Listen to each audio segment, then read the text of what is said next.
Jagat maya tengah dihebohkan dengan video memilukan yang memperlihatkan seorang pria penjaga kursi pijat di stasiun Surabaya Gubeng menangis saat bertugas.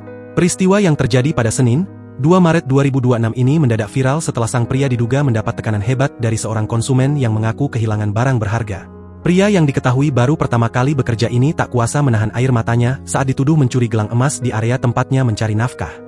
Insiden bermula ketika seorang pengguna fasilitas kursi pijat melapor bahwa dirinya kehilangan gelang emas setelah menggunakan alat tersebut. Tuduhan pun langsung mengarah kepada pria penjaga area tersebut.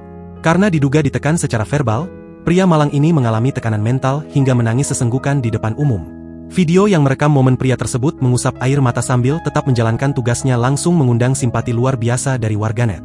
Tak lama setelah video tersebut viral, fakta baru muncul dari pihak keluarga.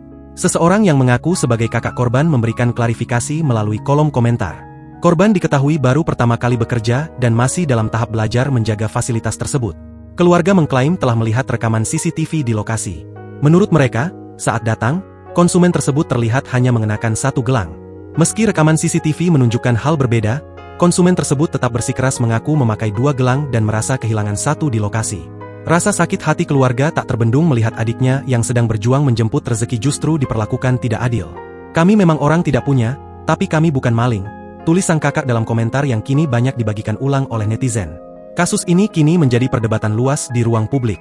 Banyak warganet menyayangkan sikap konsumen yang dinilai terlalu cepat menghakimi tanpa bukti yang kuat. Bagi seorang pekerja baru, tekanan semacam ini dinilai bisa meninggalkan trauma mendalam. Netizen pun mendesak agar pihak pengelola stasiun atau perusahaan terkait memberikan perlindungan kepada karyawannya jika memang terbukti tidak bersalah. Download Tribun X sekarang, menghadirkan lokal menjadi Indonesia.